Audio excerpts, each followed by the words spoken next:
semana violento no Rio. As ações do tráfico provocam morte e assustam os moradores. Desde cedo, a situação é tensa na zona norte da cidade. Os bandidos teriam derrubado um helicóptero da polícia militar agora à tarde. I want to look at the deeper issues.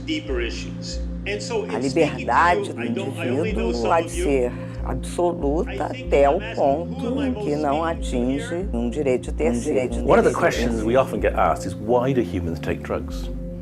And of course, drug taking is rational almost... perspective on society. A rational perspective. Não adianta dizer o problema não é meu. For so long, the whole drug debate has been a religious debate, you know. Truth, evil, fact, fiction.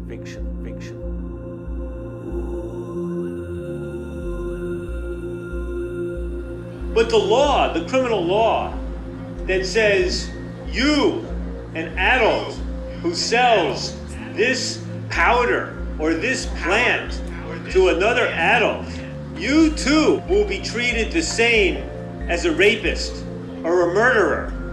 Those laws are recent creations. A pergunta, então, para que ela serve?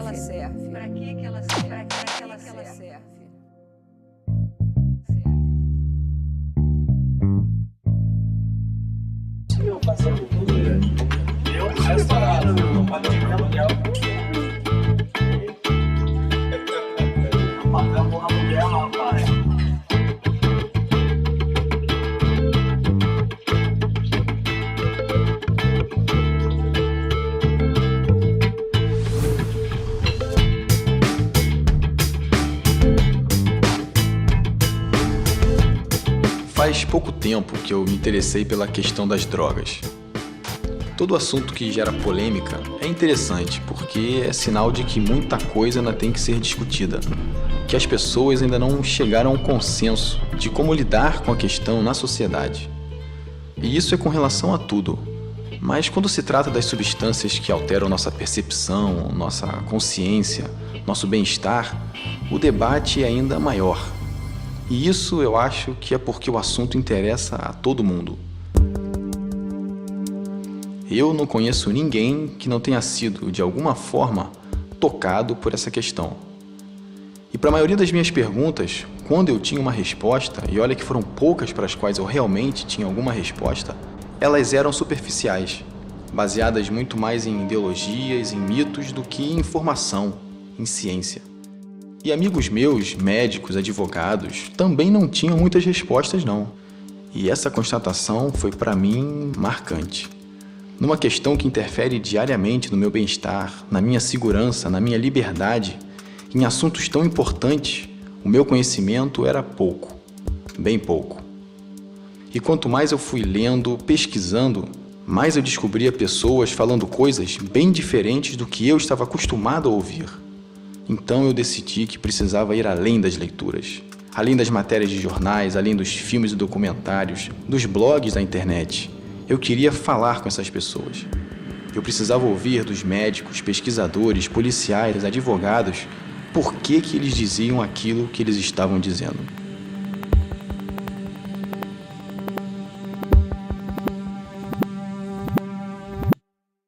Vou tirar isso aqui, vou chamar o meu. Right.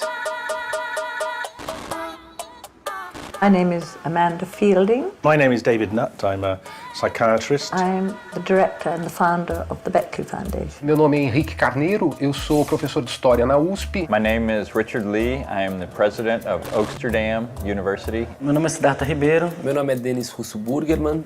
Eu sou neurobiólogo. Sou jornalista. Fernando Henrique Cardoso, sociólogo, ex-presidente da República. Oi?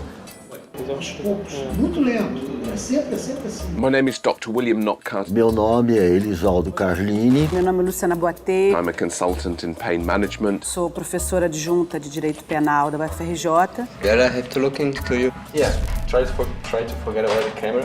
Diga. Vamos lá, você espera mais um pouquinho, a gente já acabou. Começou, estava começando. My name is Steve D'Angelo. Walter Fanganello Mairovich. Rubem César. Meu nome é Orlando Zacconi. My name is Jack Cole and I spent 26 years in the New Jersey State Police in the United States. Sou delegado de Polícia Civil há 10 anos. Thiago Rodrigues. Me llamo Antonio Escotado, soy profesor de la Universidad de Madrid. Como quieras. Hace 20 años publiqué un libro que se supone que es el más amplio sobre historia de las drogas.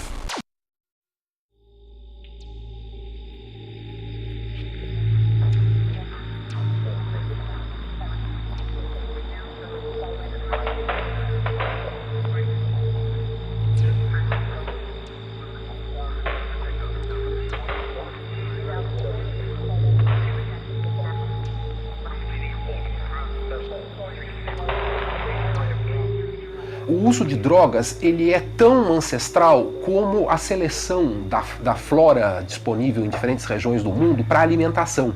Ao se buscar plantas que alimentavam, os seres humanos, no período pré-histórico, descobriram algumas que, além, digamos, de alimentar o estômago, tinham efeitos psicoativos, efeitos sobre a mente. Los seres humanos siempre han tenido relación, todas las culturas, con una o varias drogas, normalmente varias, em combinações. Substâncias consideradas muitas vezes mais valiosas até mesmo do que os alimentos, para todas as sociedades. Las drogas en la antigüedad tenían básicamente tres finalidades. Por un lado, recreativas. Imagínese ahora, por ejemplo, un casamiento sin que se emplee alcohol, pues es inconcebible, sin que se emplee bebida. Por un lado recreativas, por otro lado médicas y por otro lado, muy importantes, sagradas. Es decir, en ritos de iniciación o de pasaje, y donde está el origen de la comunión cristiana. A raiz de uma boa parte das religiões tem relação com o uso de certas substâncias sagradas. Então podemos dizer que, historicamente, junto com o alimento do corpo, surge uma espécie de alimento do espírito, um alimento, enfim, psíquico. Muito mais recente é a utilidade dessas substâncias no desenvolvimento científico. Porque no século XIX vai haver, por um lado, o isolamento dos princípios ativos. Então você vai ter substâncias puras com possibilidade de serem dosadas de forma estrita, etc. E por outro, essas substâncias vão promover uma espécie de capacidade de você intensificar estados mentais humanos que são, enfim, a grande matéria da formação da psicologia como ciência. Os estados que as drogas produzem são, de certa forma, simplesmente a intensificação de estados que já existem na natureza humana. That's what we have to understand. People have an appetite to alter their consciousness.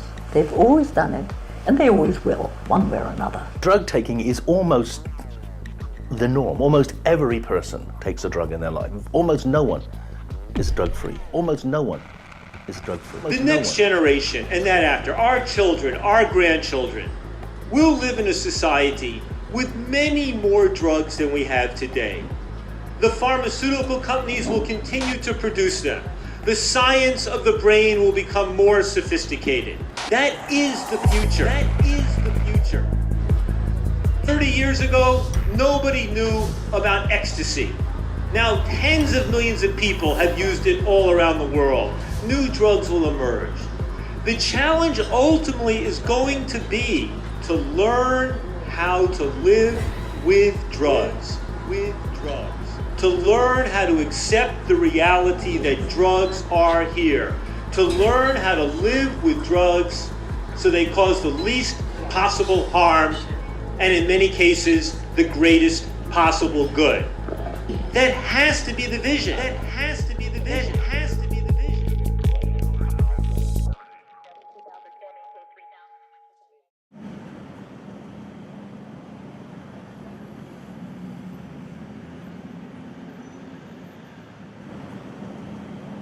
The Beckley both scientifically researches consciousness and its different levels and what is the neurophysiology underlying these different levels and how do we change consciousness, how can we enhance it, how can we improve well-being.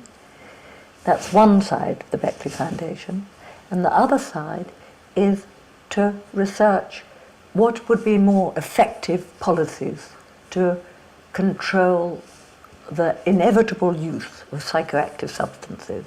Well, for a long time I've been very interested in how best to assess the harms of drugs. And about 10 years ago now I started working on a scheme which I thought would cover all the different possible harms. Because drugs can harm you in terms of what they do to you, but they can also cause harm in terms of how much they cause addiction and distort your life. And they can also cause harm in terms of how they change you so that you harm other people. So what we did was we got experts together to look at each drug across these 9 different measures of harm, and then we came up with a ranking list because we could score each drug. In the United Kingdom, we classify drugs into 3 classes: A, the most dangerous; B, middle; and C, the least dangerous. And when we plotted out our drugs on the scale that we had developed against the current classification, it was clear that some drugs were very badly misclassified. Drugs like ecstasy, MDMA, drugs like LSD, which are class A, the most harmful, turns out weren't the most harmful at all. Present classification system has nothing to do with the scientific evidence on the harmfulness of the individual drugs. One of the surprising things about our results was that how high up the profile alcohol and tobacco came. Now, tobacco was quite high up, and it was higher than cannabis, mostly because of the lung damage and the heart damage caused by smoking. Alcohol was even higher up, and that's mostly because of the big damage to society. So ecstasy came out very low, in fact, right down the bottom. The reason for that is that a lot of what's been said about the dangers of ecstasy has been actually quite badly exaggerated. There are relatively few deaths. There are some, so it's still a dangerous drug.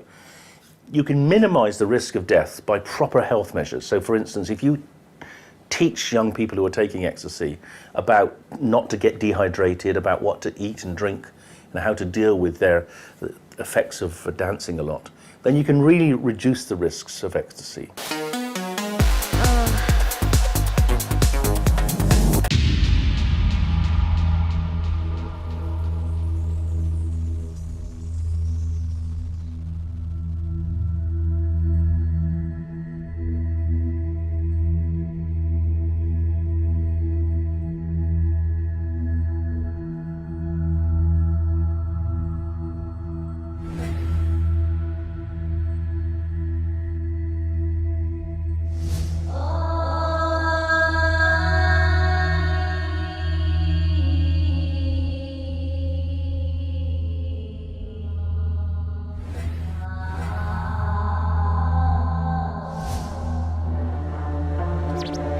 3 weeks ago, the Home Secretary sacked his chief drugs advisor, Professor David Nutt.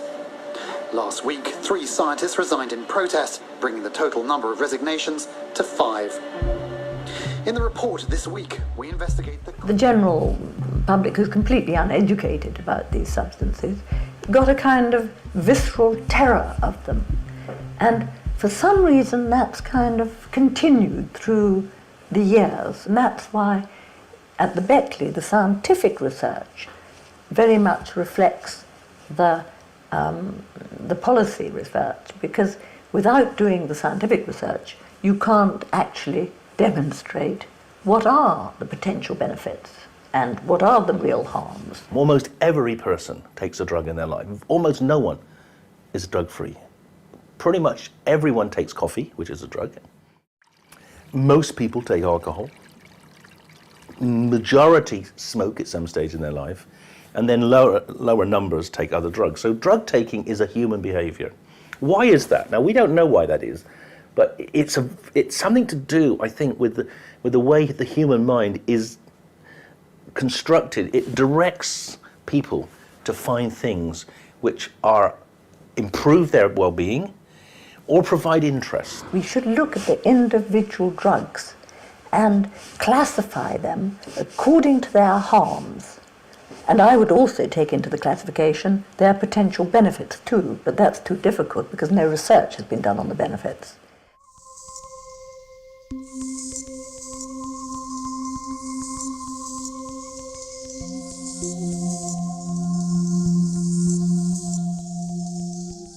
What the report shows is it goes through all the potential harms in a very scientific way.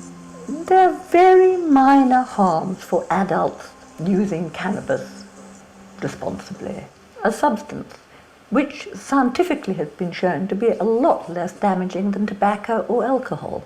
Having a bit of a smoke instead of having a drink or in the evenings There's no need to think that it can do harm. And people need to understand that more. Understand that more.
See what cannabis really is. There's a war going on, you know, the war on drugs. The situation of hemp in Europe, in all the 3 countries I'm working, is still a little problematic. The people who make the politics make us little problems, big problems. My father is wine farmer, and he make wine traditional, and I make wine with him. New product for young people, not so strong alcohol, a lifestyle product. A lot of medical users I know, they don't use pills anymore. So yeah, that's why it is not legal to give information about marijuana, because if you tell the people that it's better to smoke marijuana than to eat the pills, you know, they're going to shoot you, you know. The industry has to change, politics have to change. To bring like some new elements to the debate and to bring some new information to show hemp under his variety. Face cream, body oil, very good for massage. Not so sticky here. It's a big business. You shouldn't underestimate this business, and it's not even just the consumption of the weed. We can do food, we can serve the car industry for bioplastics. Le travail de l'association, c'est de distribuer des plantes pour l'autoproduction, pour que les membres puissent produire tout seuls à la maison. These are our bags made out with hemp. These are t-shirts. This is our champagne. It's very tasty, yes. Yeah, it's a war, you know. You have to fight the war, you know. You have 2 sides from the war. One are the politicians, you know, they drink, and one are the thinkers, and they don't drink, you know. So and they are using marijuana. I don't think of myself as an activist. I think of myself as a writer and as a publisher. It's a new technology out of Germany. If you use this in a car engine, the car is drinking 10% less and is making less dust. We make technical things like isolation for houses and cars, and also for the aviation. Body milk, body butter, bath oil. When I discover a new idea which is really important for me and changes my life in one way or another, it's really important for me to share it with others. So much you can do with this, with the paper, with the oil, with everything. Face cream, and lip cream, and hand soap, and hair cream. I know a little of Brazil, because you have to be careful over there where you smoke, you know.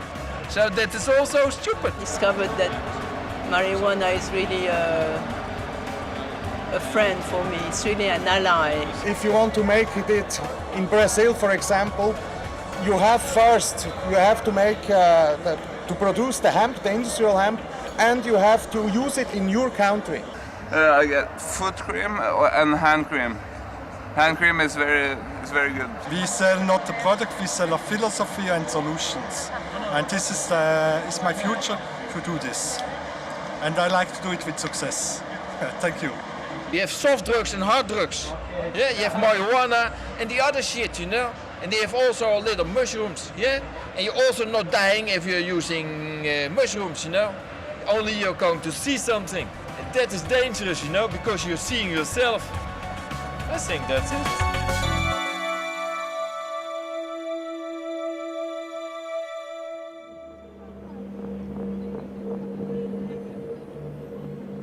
Marijuana is really a friend for me. It's really an ally.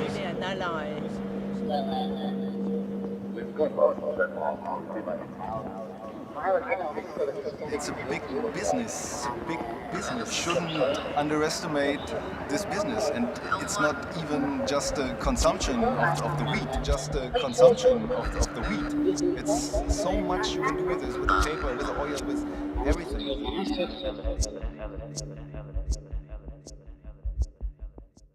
And that was it.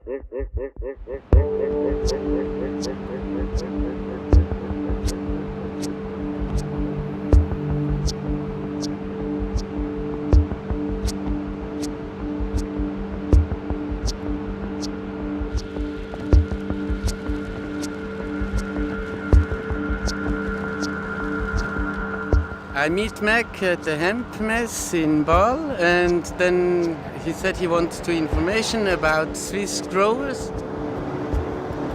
So, where are you heading to now? Huh? Where are you going to now? Now we're gonna visit another friend.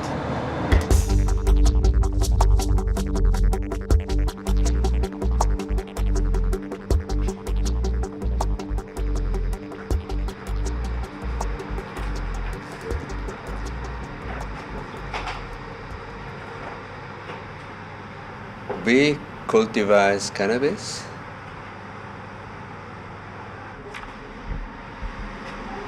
So what is this? Huh? That's the mother room. What happens in the mother room? What's happened? Yeah. This is the basic of the genetic. All the genetic is here, and of them we make the little plants. I make one clone for you. I cut. This is not so tall, huh?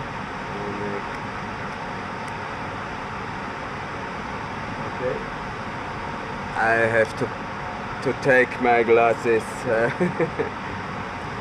Now this is a Steckling. I don't know, a baby. Baby. Good.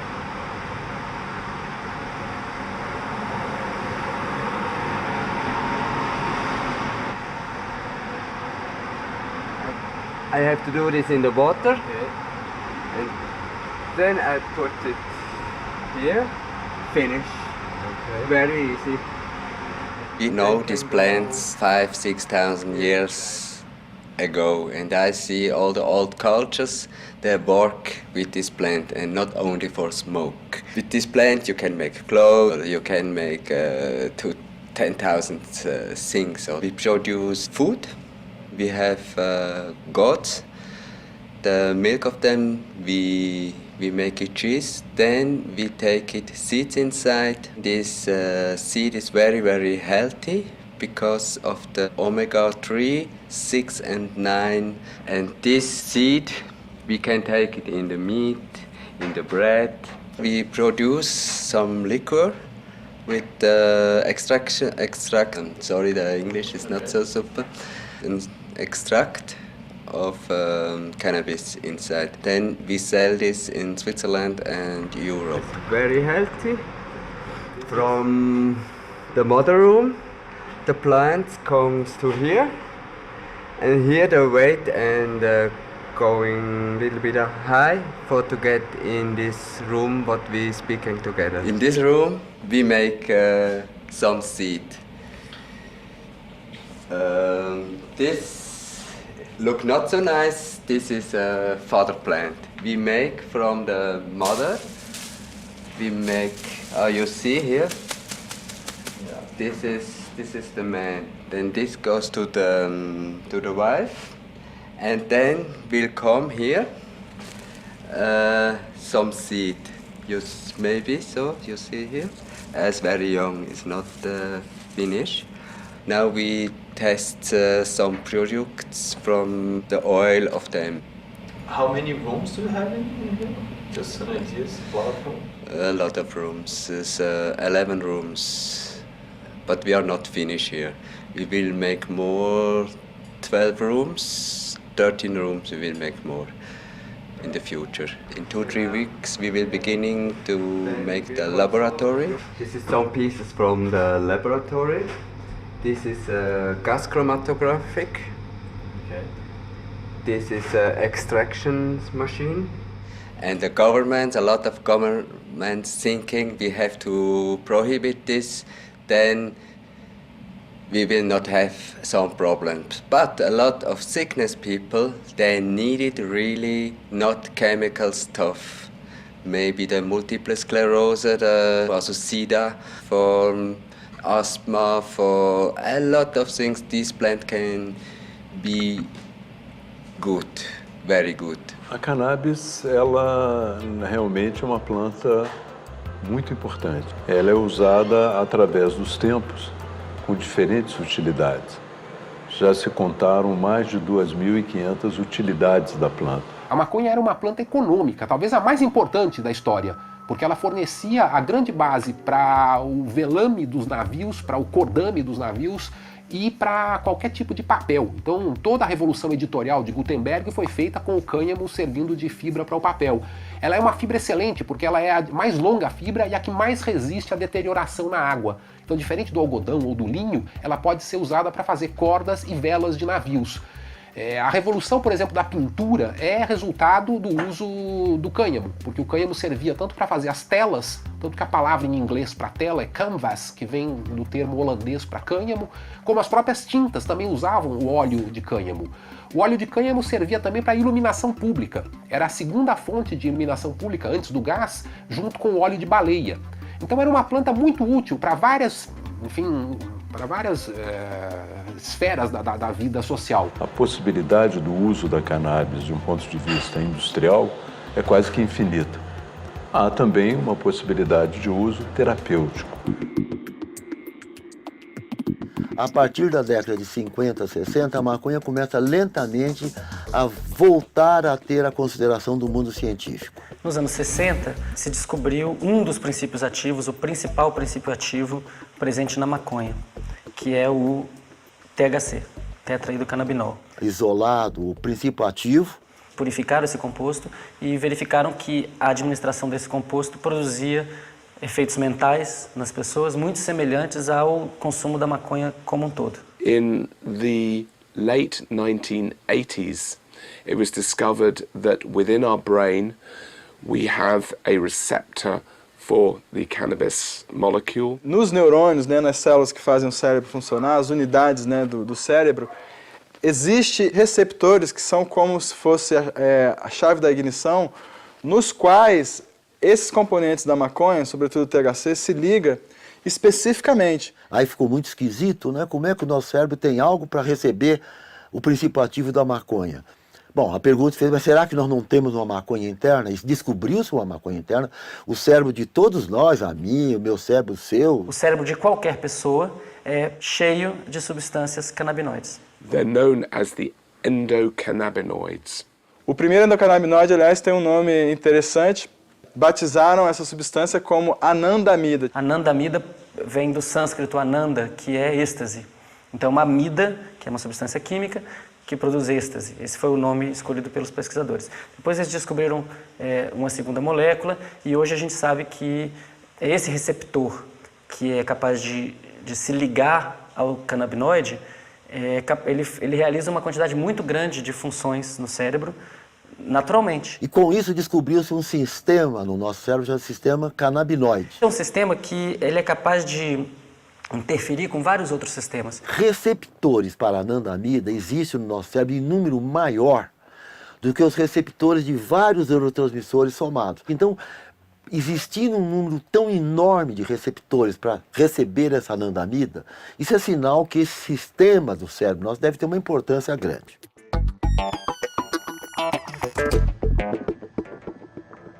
E de lá para cá, a pesquisa se intensificou demais e, na verdade, é talvez a fronteira mais estimulante e interessante da neurociência atualmente, porque se percebeu claramente que o sistema endocannabinoide é central na orquestração de adaptação do organismo a qualquer tipo de flutuação que possa tirar ele do centro ótimo de funcionamento. Quando o organismo estiver fora da normalidade, é um alvo que você pode pegar a substância semelhante ao canabinoide e usar ali para tentar trazer ele de volta para a normalidade. Hoje em dia está absolutamente bem demonstrado, não há razão a não ser ideológica para recusar-se à verdade de que a maconha tem efeitos terapêuticos plenamente provados. We know that cannabis has been used for 5,000 years as a medicine and has been used for a long time in the treatment of pain and a variety of other conditions. In the UK, the first group of patients that we've really studied the effects of medicinal cannabis on have been patients with multiple sclerosis. O médico ele tem que avaliar o risco e o benefício. E a maconha tem benefícios de monta para superar os riscos para ter esse uso médico. Em primeiro lugar, quanto à náusea e vômito induzidos pela quimioterapia do câncer. O segundo uso, bastante aprovado também, sem sombra de dúvida, para 2 casos de inapetência, o contrário de ter fome, ausência de fome. É o caso da fase final da AIDS e é o caso também que ocorre no doente com câncer no seu estadio final. Eles não têm apetite, nos 2 casos. Se eles fumarem maconha ou se eles receberem produtos à base de maconha, o apetite volta e melhora muito a qualidade de vida dessas pessoas.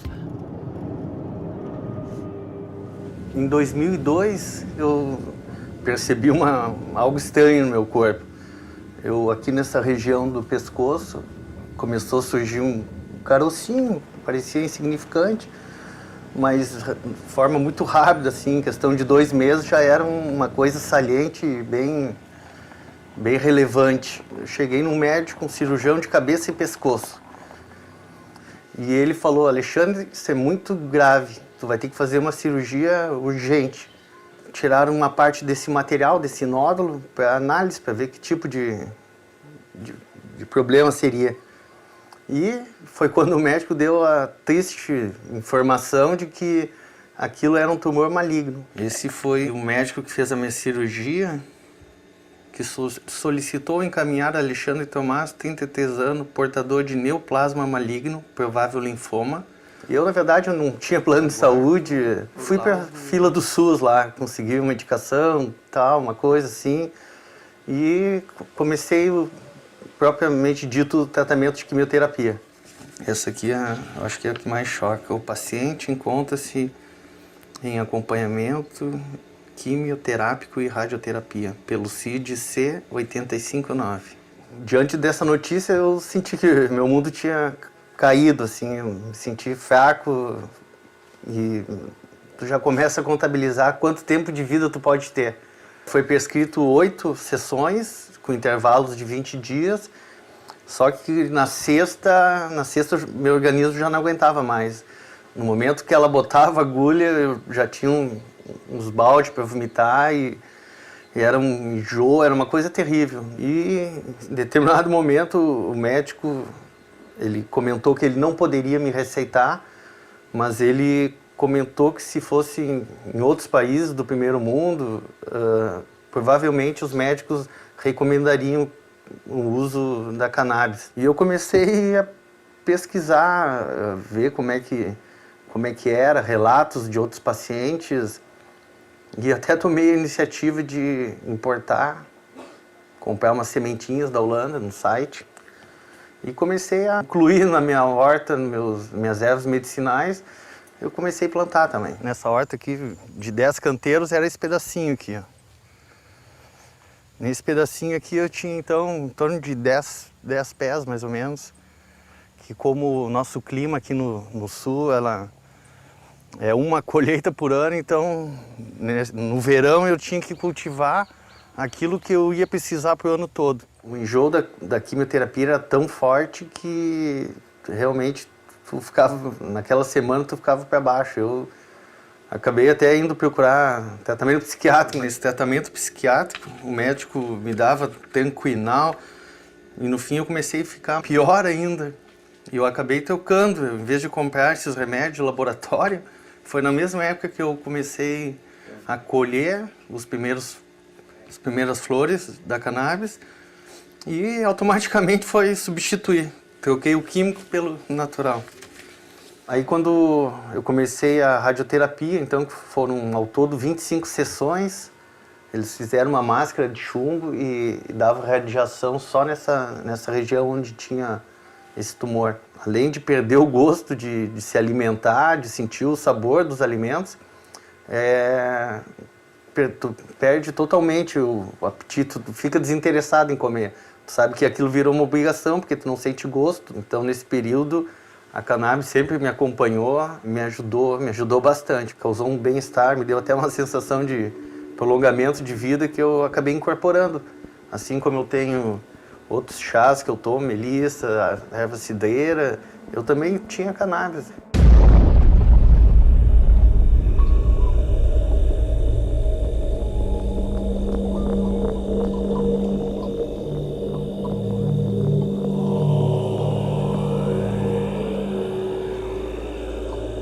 Comentou que se fosse em outros países do primeiro mundo, os médicos recomendariam o uso da cannabis. Os médicos recomendariam o uso da cannabis em outros países do primeiro mundo.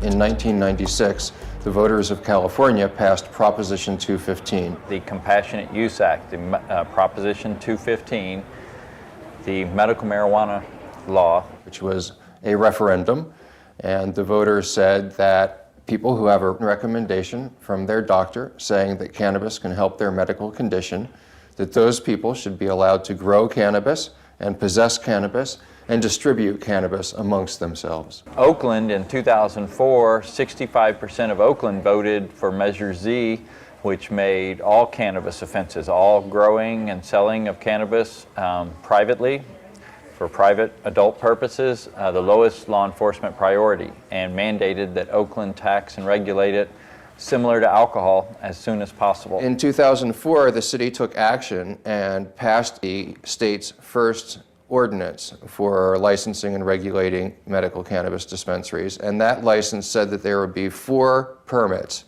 that would be given out in the city of Oakland. Harborside Health Center is a facility where anybody who is a legally qualified medical cannabis patient under the laws of the state of California, they can come in here, and we have about 100 different types of cannabis products that are on sale. So patients can come and get their cannabis-based medicines here, similar to filling a prescription at a pharmacy.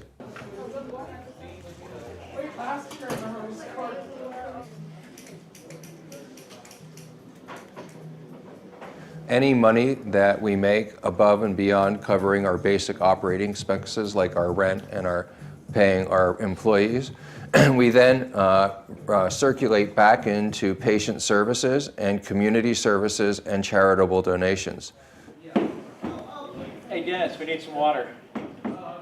Oaksterdam University is a trade school for the cannabis industry. We teach people how to safely and responsibly grow, sell, distribute cannabis. Our basic starter classes are a weekend seminar, covers the basics of politics and legal issues, what the laws are, and then we go on to teach about growing, horticulture, and cooking with cannabis, bud tending, also management and things like that.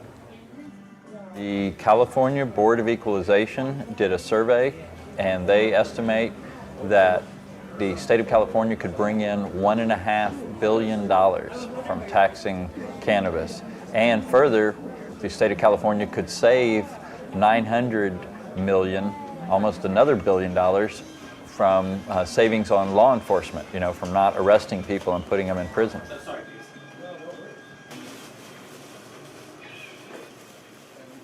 Quando você tem um conhecimento científico, por mais que você tenha tido um esforço próprio, você foi ajudado pela sociedade a chegar a ter esse conhecimento, que é um conhecimento que nem todo mundo tem. Então você tem um certo compromisso ético de ajudar as pessoas a compreender o mundo em volta delas a partir desse conhecimento que você adquiriu. Maconha não mata neurônio. Nós temos no nosso cérebro um sistema canabinoide endógeno. Se isso fosse matasse neurônio, que nós estaríamos matando os nossos próprios neurônios por conta própria, né? Eu considero isso como, assim, alguma coisa estapafúrdia do ponto de vista científico. A segunda coisa é que a maconha chega a matar. Gente, eu não conheço um caso de morte por maconha. No one has ever died from cannabis, from overdose. You can't kill on overdose. There's not one known death from cannabis consumption, not one death ever, okay? Last year, I can't remember how many people died from taking aspirin. You can kill on overdose of aspirin, you can kill on overdose of alcohol, tiny bit of nicotine, other things kill overdose there. Cannabis doesn't. Quando falo se a maconha produz dependência, é uma discussão enorme que eu tenho aqui com outros representantes, né, que dizem que a maconha produz dependência. Gente, se produz dependência, ela é suave e muito pouca. Maybe psychologically addictive, but coffee is much more addictive than cannabis. Physically addictive, very, very, very low level. A pessoa pensa, a maconha é droga de entrada para cocaína, droga de entrada para heroína. Essa é uma visão totalmente desconectada da razão, porque os motivos pelos quais cada uma dessas drogas são usados são diferentes. A maconha é um relaxante, a cocaína é um estimulante. Então, são efeitos completamente opostos. Isso é um mito, isso não tem fundamentação científica. Os estudos epidemiológicos mostram que maconha não é porta de entrada. E a grande maioria dos usuários de maconha não migrou para drogas mais pesadas. E, mais outro dado, a grande maioria dos usuários de maconha abandonou espontaneamente o uso de maconha depois de alguns anos, sem necessidade de qualquer tipo de tratamento. A única substância que pode ser porta de entrada para drogas mais pesadas é o próprio álcool. I'm a recovering junkie. I've been clean now for 13 years, so marijuana helped me survive. Didn't push me further into the addictive drugs. The gateway is prohibition. The gateway is the black market, because when you go to buy your marijuana on the black market at the street corner from the dealer, one day you're gonna go there. Oh, I have no marijuana today, but I have some cocaine. I got some ecstasy. Oh, I got some heroin. Here, try this or try this. Here, and that's the gateway, is prohibition. The black market, that dealer, not the plant. É preciso lidar de uma forma realista, porque é uma questão ética, tem gente sofrendo. A resistência médica existe sim, ela está diminuindo pouco a pouco, e a questão de educação. Muitos médicos passam isso de uma forma aterrorizante, alarmista, e a gente sabe que quando você passa esse tipo de informação de uma forma aterrorizante e alarmista, você provoca o efeito oposto. Então, ou você instiga as pessoas pela curiosidade a utilizarem, ou elas tomam medidas radicais em que elas saem aí matando um usuário ocasional de uma substância pouco agressiva, né? Então você sai pelos extremos na hora que você tem uma postura muito dogmática, muito repressiva, né? Quando a gente fala dessas coisas, a gente não está banalizando o uso de drogas, não é uma postura assim de oba-oba, de achar que tudo bem. Eu não estou minimizando o problema. O que eu quero dizer é o seguinte, que não é porque algumas pessoas ficam dependentes que significa que ninguém mais pode usar, que todo mundo vai ficar dependente, porque isso não é uma verdade. E é por isso que em política pública as atitudes repressivas são desastrosas.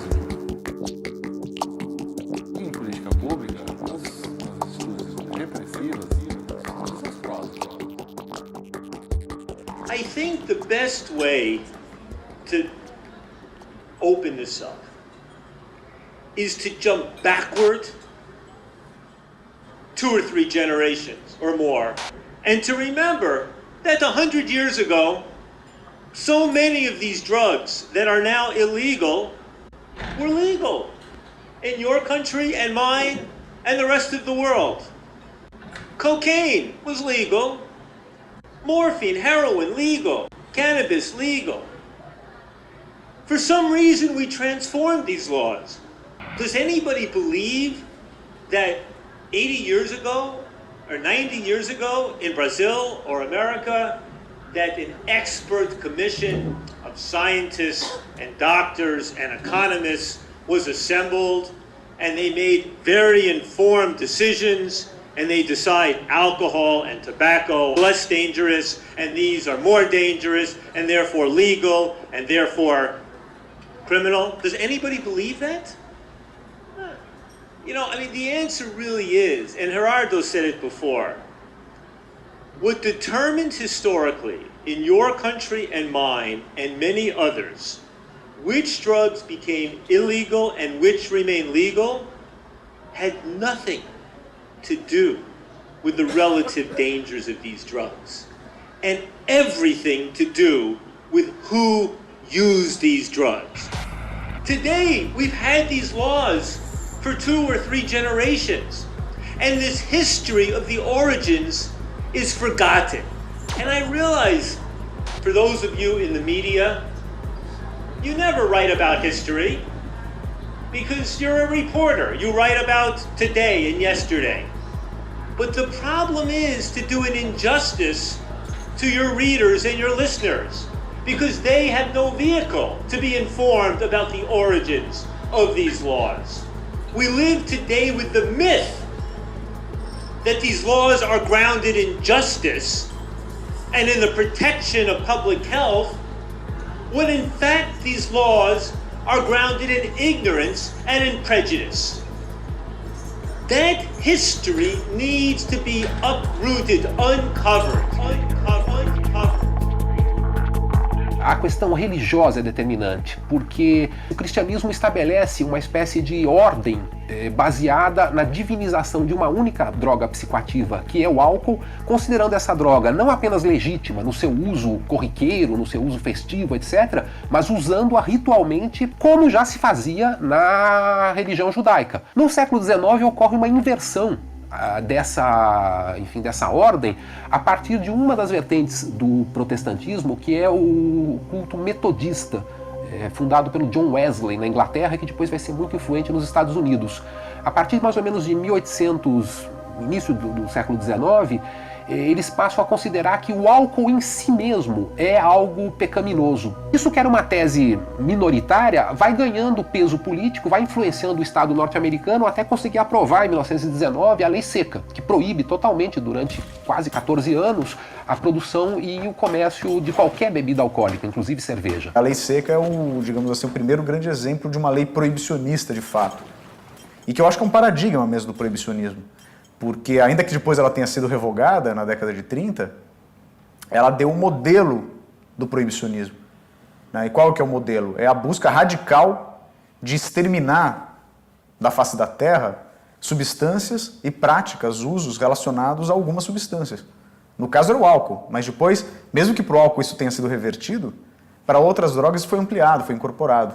Quando legalizou-se o álcool nos Estados Unidos, todo esse aparato montado para repressão foi se dedicando, foi sendo transferido a controlar essas drogas que hoje são ilegais. Essa vertente que vai ficar marcada pela ideia do puritanismo, de uma busca de controle das fontes de prazer da humanidade, ela se tornou a posição dominante no século XX a partir da influência norte-americana. E começou a haver uma identificação das drogas com populações minoritárias. In the 1870s and 80s, the principal users, consumers of opiate drugs in my country, maybe yours too, were middle-aged women, mostly middle-aged white women. Opium, morphine, and you know something? Nobody thought to make a criminal law with respect to opium when the principal users were middle-aged white women. But then, when the Chinese come to America, they're working 80, 90 hours a week on the railroads and in the mines, everywhere. And at night they go back and they smoke their little opium pipe, just like they did in the old country. Just like other people drink their alcohol at night. But the fear was, what would these Chinamen do in their opium dens to our women and their children? Who would they addict and rape? The first anti-cocaine laws in America were in the south of my country, directed at black men, at Negroes, working on the docks in New Orleans, elsewhere. And the fear was, these black men take this white powder up their nose and see themselves as powerful and go out and rape our white women.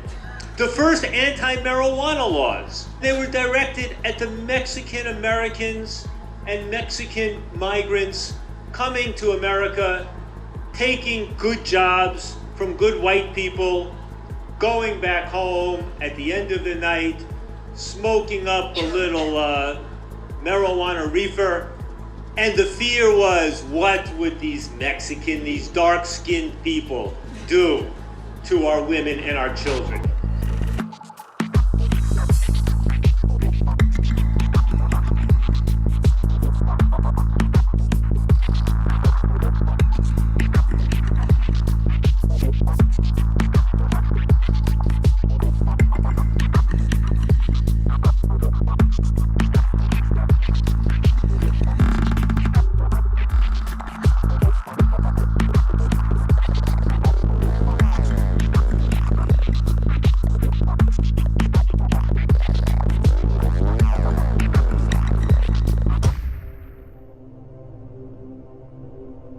Every war has to have a spy. And in the war on drugs, I was that spy. For the undercover agent is the spy. I did that for 14 years. My job then becomes to do whatever is necessary to become your best friend, your closest confidant, so that I can betray you and send you to jail. In 1968, Richard Nixon declared war on drugs. And the reason he did it had very little to do with drugs. It had mostly to do with the fact that he was running for the presidency and he wanted some extra votes. A guerra às drogas, essa expressão foi usada para esconder interesses geopolíticos, geoestratégicos e geoeconômicos. E essa guerra às drogas era entendida pelo Nixon como uma urgência dos americanos. Que os Estados Unidos deveriam declarar guerra a essas substâncias que, segundo ele, estavam contaminando os Estados Unidos. Ele prometia à população norte-americana que combateria internamente. We've turned the corner on drug addiction in the United States. Drug addiction in the United States is under control. The president allocated another $462 million for the drug war in 1974, almost 8 times the amount spent 4 years earlier. In his first year in office, he got the U.S. Congress to pass massive funding bills that would give tremendous amounts of money to any police department willing to hire officers to fight his war on drugs. And they sent us out on the streets to arrest drug dealers. Because there weren't many drug dealers out there, they targeted people like me on small friendship groups of young people, people in college or in high school or in between. I'd stay in this group until I got every person in the group. Nearly 1,000 young people went to jail as a direct result of what I did out there as one undercover agent. Something I'm certainly not proud of today. We lied about what we were doing as police officers. We accused these people of being big-time drug dealers, and when we'd bring them in 100 at a time and line them up against the wall, and the media would be there taking their pictures, and my bosses would come out and point to them and say, you see that? There's 100 major drug dealers we took out of your community. This is a terrible situation, and we need more money, we need more police officers, we've got to arrest more people, we've got to build more prisons, we have to stop this. And the whole idea was to frighten people, to frighten the public. And the media picked it right up, and we did everything we could do to inflame this, make it look worse and worse.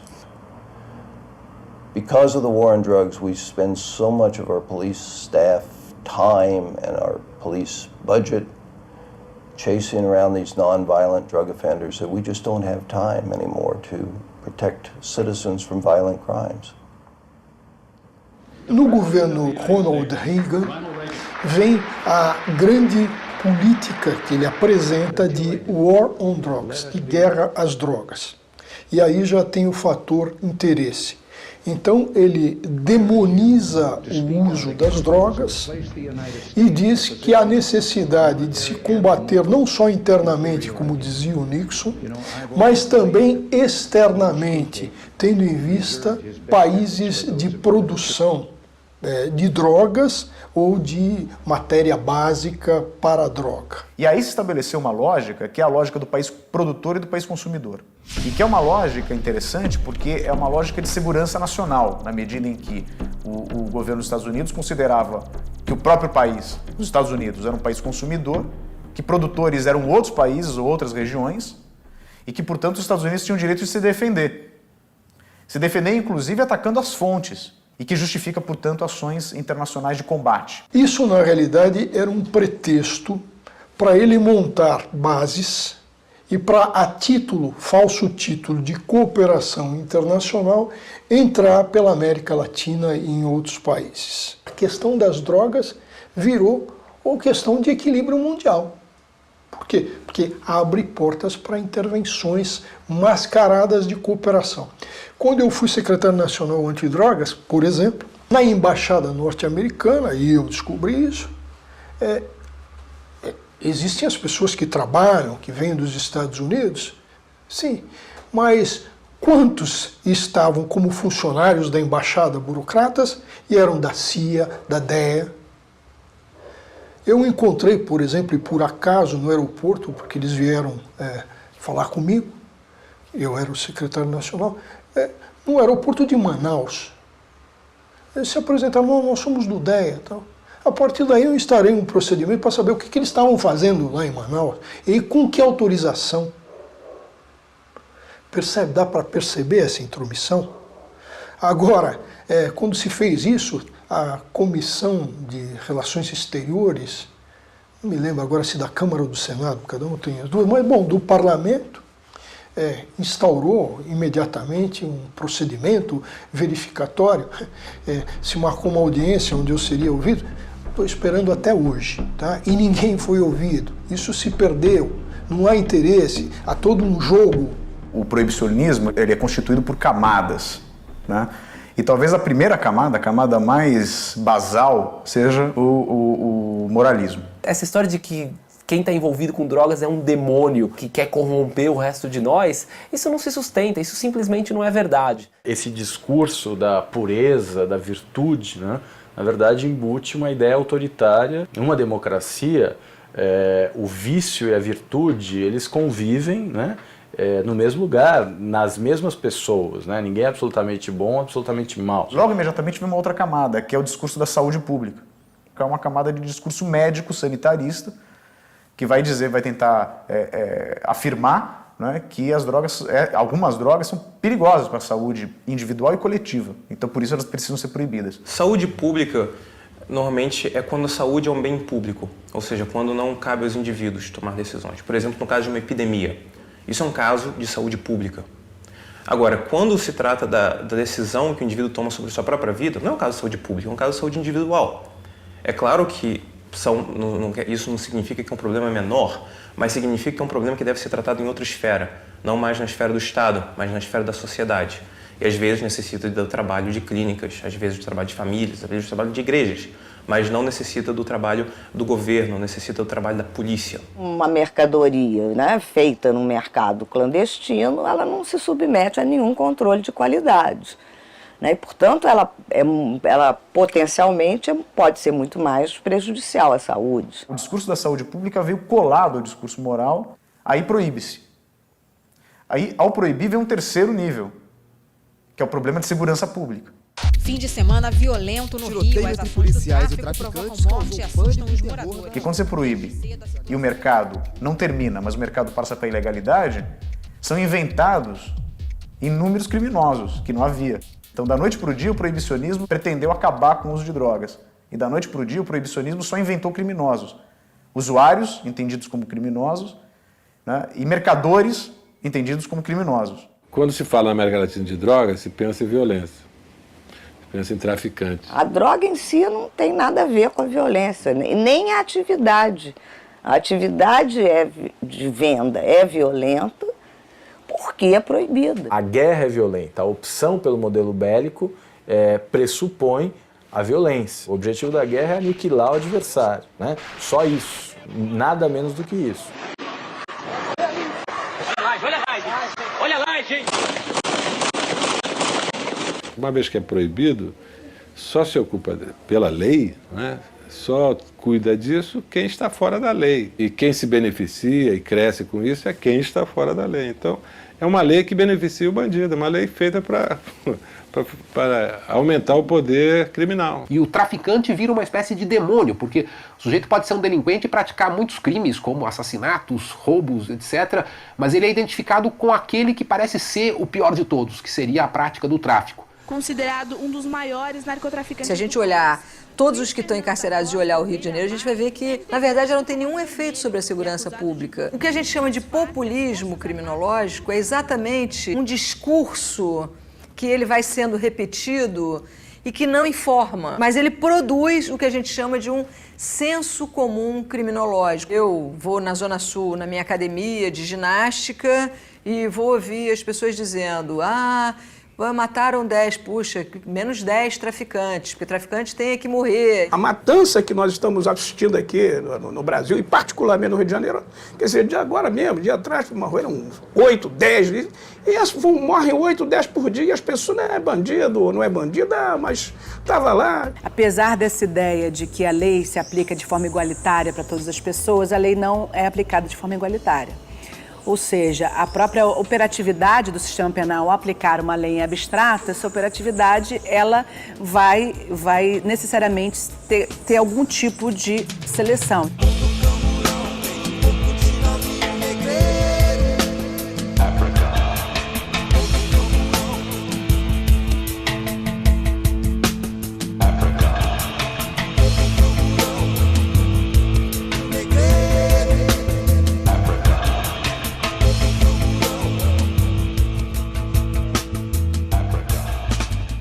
O policial mais americano que nós temos no Brasil é esse aqui, ó. Olha a pinta dele.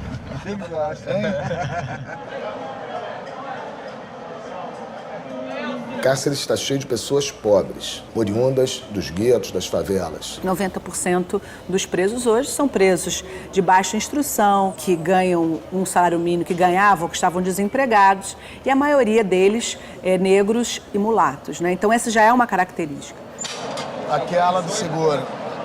Depois a gente vai lá no Comando Vermelho, que hoje é a visita do comando. Tudo bem? Como é que você tá? Tudo bem? Legal. Em 1998, 60% da população carcerária no estado do Rio de Janeiro estava presa no tráfico. Aqui você tem o número de presos por cela, 52, 73. Então o tráfico é o carro-chefe e hoje nós temos também o porte de arma e o roubo, os que realmente representam, né, o volume de encarceramento. Então, esse é um processo seletivo. Quais os delitos que vão encarcerar? Tá enchendo de novo, né?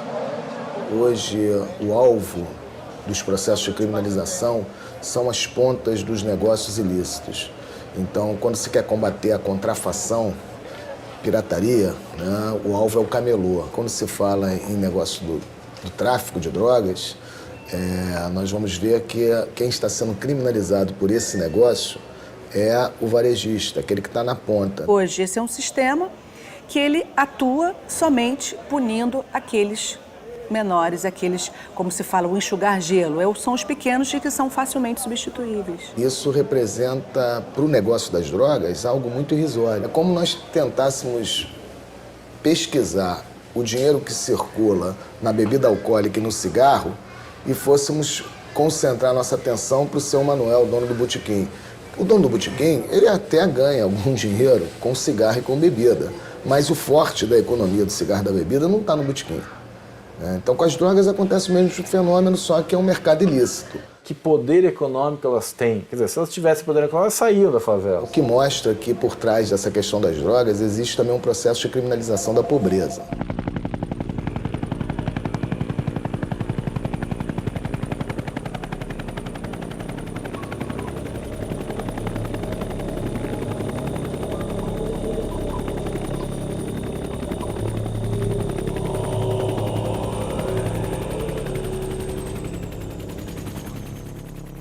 Quantos jovens foram para a cadeia, mesmo da classe média, mesmo ricos? Quantos tiveram a sua vida desgraçada, apesar de serem ricos, apesar de serem da classe média?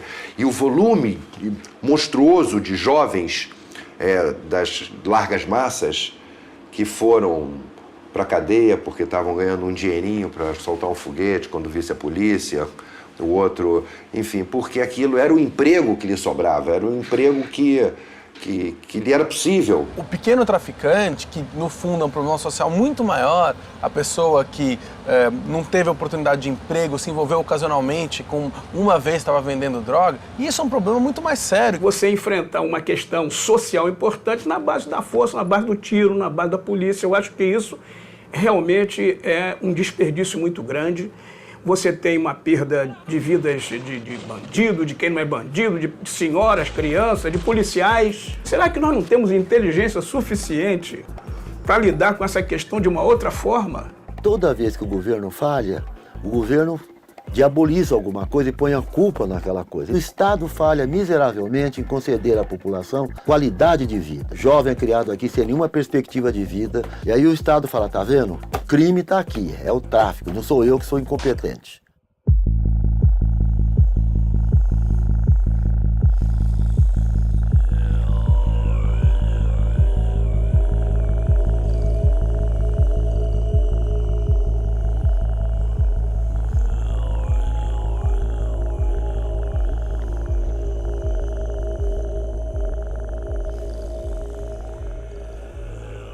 O tráfico de drogas ele envolve uma gama de atividades complexas, né? Desde o plantio, a produção, o refino, a distribuição, até chegar no comércio varejista, né? E depois de tudo isso tem a reciclagem do dinheiro, a lavagem, né? Que é talvez o processo mais importante e que conta com a conivência do sistema financeiro. Por que hoje nós não temos ninguém preso por sonegação fiscal?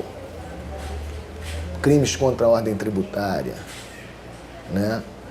Lavagem de dinheiro, porque esses delitos são delitos mais sofisticados, né, praticados em ambientes privados e que, portanto, é muito mais difícil para o sistema chegar neles.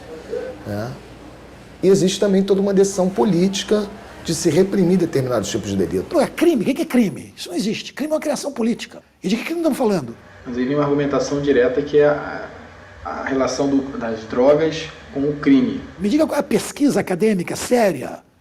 Porque, sinceramente, de palpite... Qual é a pesquisa acadêmica séria que prova um relacionamento entre o uso de uma droga ilícita e a prática de um certo crime? De tal maneira, não. Se fumar maconha 5 vezes, comete um furto. Qual é a pesquisa, por favor? 10 vezes de cocaína é uma agressão. E eu te responderia o seguinte. Estatisticamente... Você pode relacionar muito álcool e brigas de bar em finais de semana. Isso é uma realidade. O que você me falou aí é uma ficção, eu vejo direitinho. Existe uma decisão política hoje de atacar essa criminalidade da periferia, né, dos guetos, dos estratos sociais mais vulneráveis, porque o encarceramento é uma decisão política. É o poder político que elabora as leis e há interesses né, de setores de empresariais e setores eclesiásticos, há interesses múltiplos, e aí as leis acontecem. Depois, na aplicação das leis, você tem também as decisões na prática. Essas decisões na prática nunca estão a cargo da polícia. Tira isso da sua cabeça. Quem decide o que vai fazer e o que não vai fazer é o poder político. Tudo que a sociedade não consegue resolver, ela atribui para o direito penal essa tarefa. O direito penal, ele é o mecanismo de controle social mais poderoso, mais forte, porque ele lida com a supressão da liberdade. Quem pratica crime está sujeito à prisão. Quer dizer, nenhum outro ramo do direito é tão intenso, é tão invasivo, é tão violento a esse ponto. Essa imensa fantasia que existe em torno de crimes e de penas, que faz com que as pessoas insistam num remédio que já se mostrou fracassado. Né? Seria o mesmo que você tratar uma doença com um remédio que você deu para milhões de pessoas durante anos e todas as pessoas morreram dessa doença e você dá doses mais altas desse mesmo remédio. Por paradoxal que isso possa soar, né, que A diminuição da criminalidade não vai decorrer da criminalização de uma conduta. E não se dá só isso com relação às drogas, não, aos outros crimes também. Pena não passa de ser uma imposição autorizada e medida de sofrimento. É isso a pena. Nenhuma transformação importante na história aconteceu através ou com a pena, mas sim contra a pena. O direito penal entra nesse conjunto de ações do Estado, mas ele não deve ser hegemônico, porque atualmente é só o que a gente faz.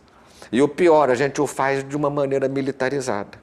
Temos pesquisas de campo no âmbito criminológico, na nossa região latino-americana, não temos nada.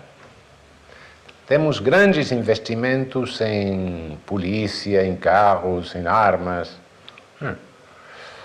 Para quê? Não sabemos. Como é possível controlar um fenômeno sem conhecê-lo? Eu devo trabalhar com a polícia armada de fuzil ou de baioneta? De fuzil ou de granada? Quer dizer, essa não é a pergunta. A pergunta é qual é o modelo que eu uso para lidar com as drogas. Porque se o modelo continuar o modelo da repressão, o modelo da proibição e da repressão, aí você vai ficar perguntando como é que usa a polícia. Não, entendeu? E, por exemplo, esse modelo de UPP, como é que ninguém pensou nisso antes? Ou será que não pensou? Ou será que não já foi feito? Não. O ovo de Colombo? O que eram os GEPAI? Vocês vão falar no GEPAI? O que eram os PPCs? Era a mesma coisa. Você vê que há um modelo de vir empurrando para a periferia. E você acha que isso é coincidência? Ou isso não é deliberado? Claro que é deliberado, mas ninguém tem coragem de falar isso. E a pergunta é a seguinte, para onde é que esse pessoal está indo? Sumiu? Isso é uma cidade sitiada, mas as pessoas acreditam que isso é uma coisa muito boa. Resolveram transformar a Zona Sul do Rio de Janeiro em uma Mônaco. E o resto é resto. Pode dar certo? Eu não sei se os jornalistas são ingênuos ou se participam do... Porque ninguém diz nada. Você vai ver um massacre de informação, né, na televisão, no rádio, onde você ligar, toda hora tem uma coisa maravilhosa. Aí pega um garotinho, lá no morro, fazendo assim para o policial. Os donos dos veículos de comunicação do Rio de Janeiro moram na Zona Sul, na Barra. Os grandes apresentadores, os colunistas, os produtores, os midiáticos de uma maneira geral, na Zona Sul, então, é um oba-oba danado, porque isso é farinha pouca, meu pirão primeiro. Até a década de 50 e início da década de 60, as favelas não tinham televisão. Então o cara não sabia que o deputado estava roubando dinheiro da ambulância, da saúde, e quando ele ia no hospital, ficava pelo corredor, aquilo acontecia porque o deputado roubava, porque o senador roubava o dinheiro da saúde. Ele não sabia disso. Agora ele sabe. Não pode dar certo, porque os caras estão vendo isso na televisão. Lá dentro dos presídios, o que você acha que eles conversam?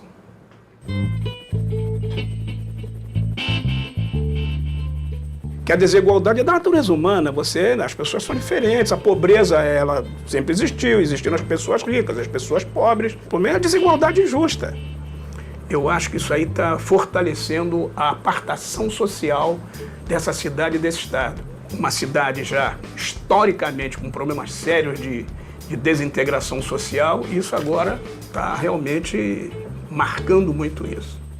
Por que tudo isso? Porque você tem esse modelo de que você enfrenta essa questão das drogas, a polícia proíbe, aí a polícia e a prisão que vão dar jeito nisso. Muitas pessoas estão abdicando do desejo da liberdade. Há propostas que vêm sendo crescentemente aceitas de troca da liberdade por segurança. Quando uma sociedade aceita trocar a liberdade por segurança, ela está aceitando trocar a democracia pelo totalitarismo. A liberdade é algo insubstituível, a liberdade é da essência da democracia. A gente não quer viver numa sociedade liberal, numa sociedade de liberdades individuais. Caramba, como é que você quer conjugar isso com uma lei que autoriza o Estado a entrar na sua casa e ver o que você guarda no armário? É fantástico, porque a droga permite uma intervenção. Se aqui tiver droga nesse momento, a polícia pode entrar para aquela porta, quebrar, chegar aqui e nos revistar todos. e legitima tudo. Olha que coisa fantástica. Então essa ideia das coisas ilícitas, né, é um caminho, né, para o poder punitivo chegar ao corpo do sujeito criminalizado mais rapidamente. Existiu na Inquisição. O visitador do Grão-Pará, no século XVIII aqui, ele descobria lá pinhões que iam ser jogados, uma coisa e tal. Aquilo ali era um elemento que... Existe aquele famoso poema que existe em várias variações do nazismo, que diz, bom, primeiro vieram para os socialistas, mas eu não era socialista, então não falei nada.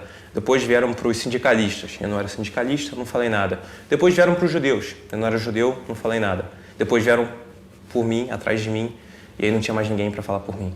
Isso é mais ou menos o que acontece também quando existe essa invasão dos direitos individuais.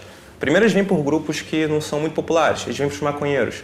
Ah, não fumo maconha, não vou falar nada. Depois eles vêm atrás dos alcoólatras, eu não abuso do álcool, não vou falar nada. Depois eles vêm atrás dos fumantes, eu não fumo, não falo nada. Quando vierem atrás de mim, quando vierem atrás de você, não vai ter mais ninguém para falar nada por você. E a verdade é que a lógica é a mesma, que querem proteger você de riscos tomados pelas suas próprias decisões. Não adianta a gente dizer o problema não é meu. Cada vez que a gente deixa o Estado invadir a nossa privacidade, nós estamos sendo currados. E neste particular, nós estamos sendo fracos. Muito fracos.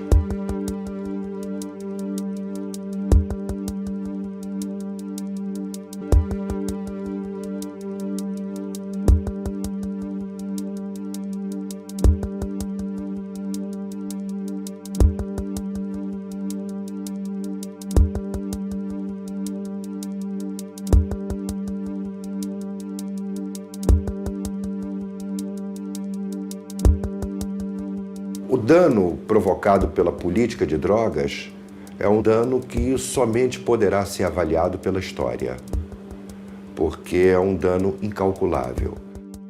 It has become very clear that however strong or repressive or expensive our law enforcement efforts to diminish and eliminate the drug market, we will never be successful in this endeavor. What we have to do is manage this market, this illegal market, and manage it in a way that minimizes the health problems, the social problems, and the crime problems that go along with it. Drugs are cheaper, more available than ever before, and actually purer. You know, it simply hasn't worked, the war on drugs. O consumo só aumentou, a produção só aumentou, a comercialização é essa tragédia do dia a dia que a gente vê, por exemplo, no Rio de Janeiro. Então a grande pergunta que a gente tem que fazer é o seguinte: para que então que serve a política criminal de drogas? We have more violence now than we had 40 years ago. What was going on in Rio 40 years ago? It wasn't like this. This is all a result of drug prohibition. It is not a result of drug pharmacology. Acho que estamos num paradoxo. Estamos lutando contra um crime e, no fundo, acho que o que estamos fazendo é potenciando um crime. Tudo isso tem um efeito nocivo sobre a democracia. Porque na medida que as instituições ficam abaladas por causa da corrupção, por causa da violência, por causa da falta de controle sobre o espaço territorial, a população diz, mas para que serve o governo? Para que serve essa gente que está aí, esses políticos? Então isso afeta a democracia também. Os políticos não sabem nada de prevenção. Eles querem efeitos. E vivimos num mundo onde, a política virou um espetáculo. Cada político vira um personagem. Maybe it makes them feel good saying a drug-free world, but it's a fantasy.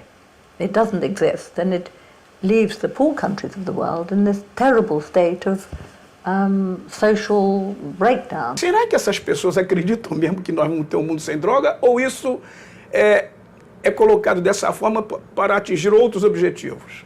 It's a vast body of people involved in eliminating drugs worldwide. There are hundreds of thousands of careers involved in it. There's billions of pounds spent on it every year. And so to stop that approach would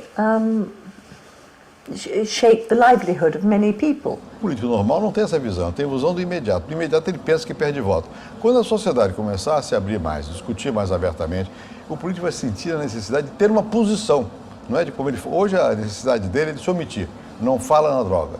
E se fala é para falar, repetir o tabu. No futuro, se for possível avançar mais nessa discussão, eles vão ter que tomar posição. Pode até ser contra, vai ter que discutir. Então é importante que a sociedade mostre para o político que existe uma demanda por uma reforma legislativa. All sorts of reasons why people come to the conclusion that the prohibitionist policy is flawed. And of course they also disagree on what the alternative or solution should be, except everybody agrees that we're relying too much on the criminal justice system and on criminal laws to deal with drugs. Intelligent thinkers in that world are coming to that conclusion. I think the population is a long way behind for the reason that the media misinforms them.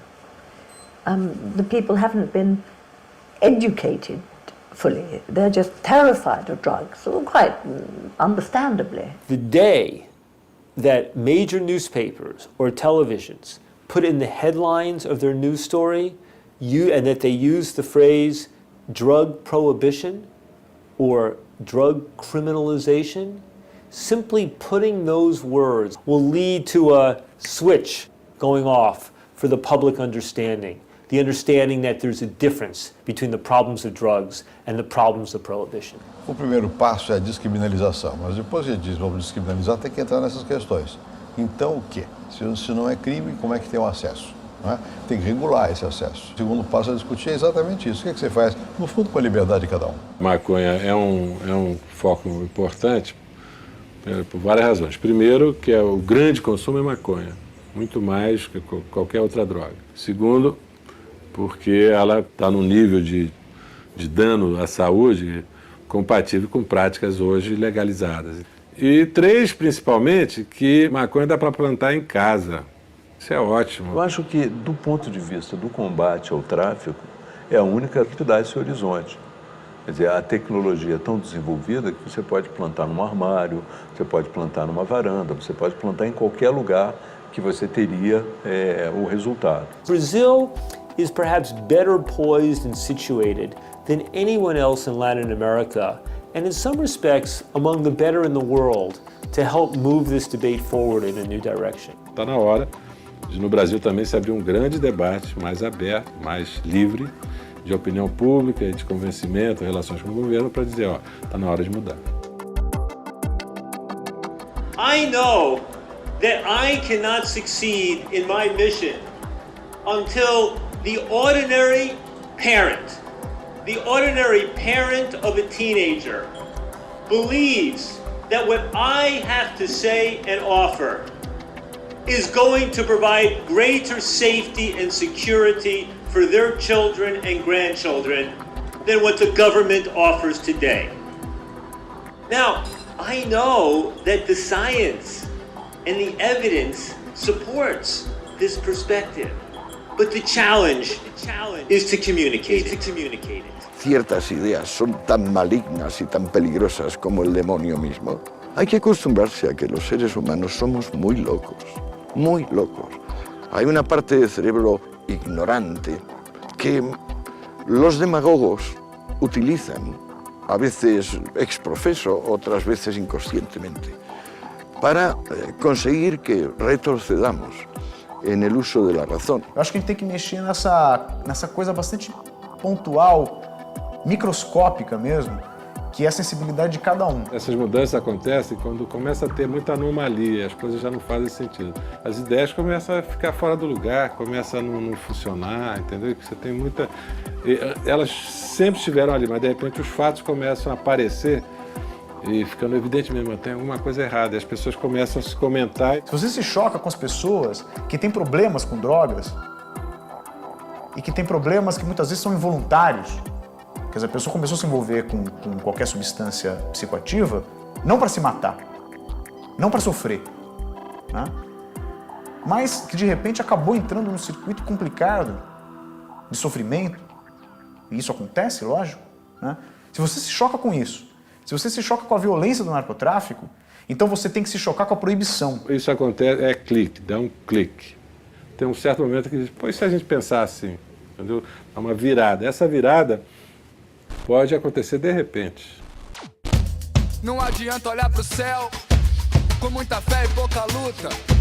Levanta aí que você tem muito protesto pra fazer e muita greve. Você pode, você deve, pode ter. Não adianta olhar pro chão, virar a cara pra não ver. Se liga aí que te botaram numa cruz. Só porque Jesus sofreu não quer dizer que você tenha que sofrer.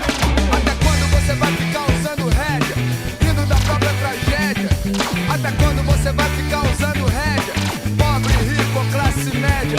Até quando você vai levar cascudo mudo? Muda essa postura.